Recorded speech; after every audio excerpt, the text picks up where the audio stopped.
Good evening.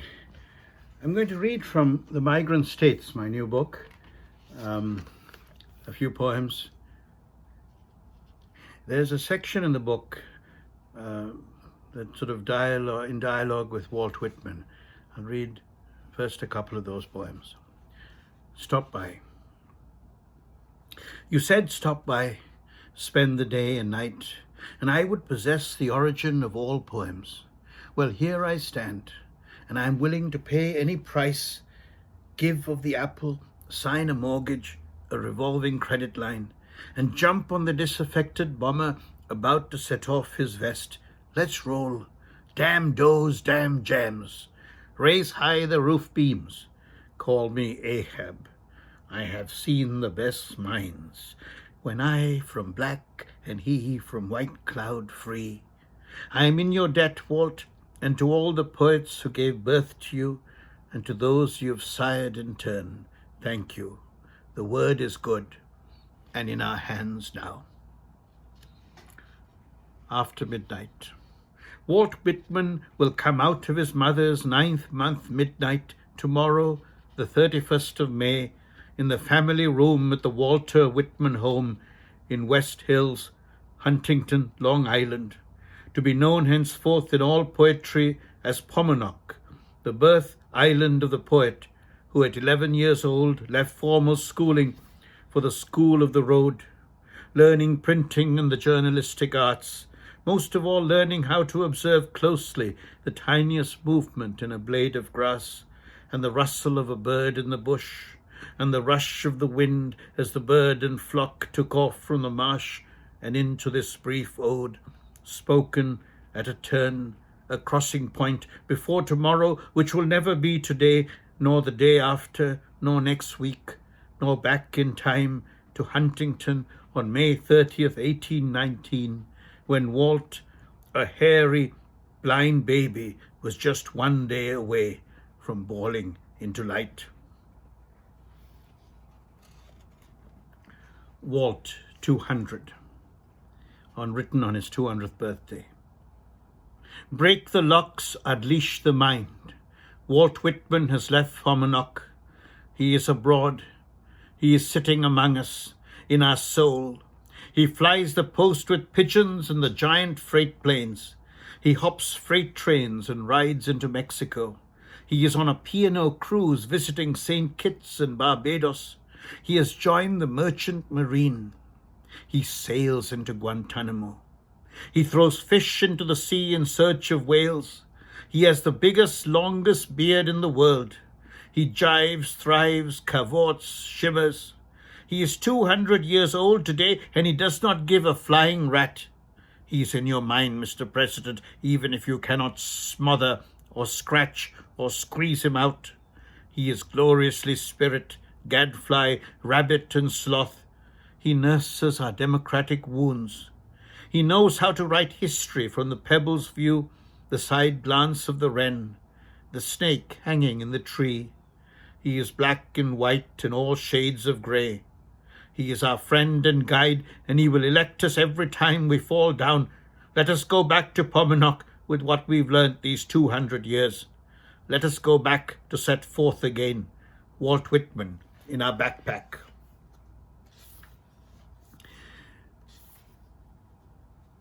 The book is an ode to America, America writ large, from Canada down to Tierra del Fuego. And these migrant states, these migrant American states. A city in America, New York, a place where I lived for 10 years, is one of the places of this book. And this is a poem about the way life used to be in New York. Prelude. To live on the island satisfied basic needs, poetry readings in the evenings, noodled curries, belly dancing and love, and gardens, famous writers on street corners, monuments, chestnuts, ice and hibiscus, movies filmed in the fruit market, and paintings in grand salons, and love, and smacking bites of a burger with a pint, the jeweled eye of a fish, a tailor who survived the number branded on his arm, the delight of lingering over a glass of wine, a chat in love, sunrise and sunset over two splendid rivers. Until death. The world might end tonight, better write. Get into the back end of the closet and pull out old jumpers and bow ties. Burrow into floorboards and pick up a few pins and stickers. Your daughter will be pleased that her father remembers such details. Look hard for phone numbers of great dead poets who shaped your life, who remain counselors.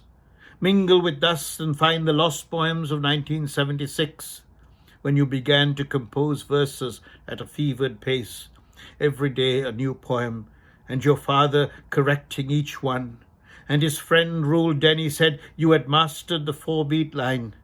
And 3 years later you were fronting a punk band screaming 4-beat boogie. And I think that is enough autobiography for this poem, which cannot end but in writing or dying. Recalling Sunday. I have fought the blues on so many Sundays. I've lost count of hours frittered away in sifting through the past to understand why I carry a peculiar strain of melancholy that pierces all activity and must in the end be endured, tempered by the mass.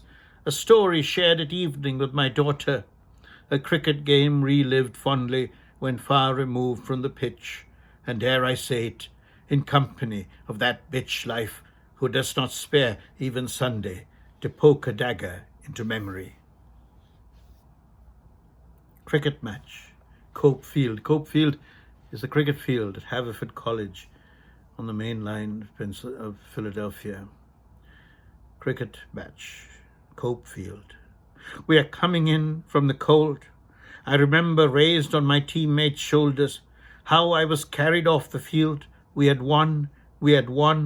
Finished the season streaking victorious. We felt good. We had overcome obstacles facing our hodgepodge side, half of which had learned to play cricket at the college late in life.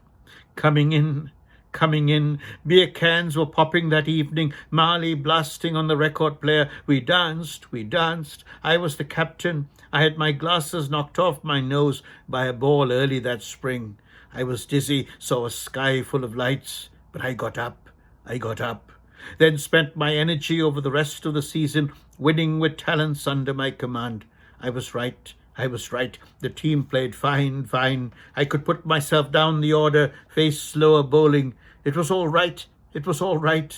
Proverbs smacked 4s and 6s all over the field. We danced.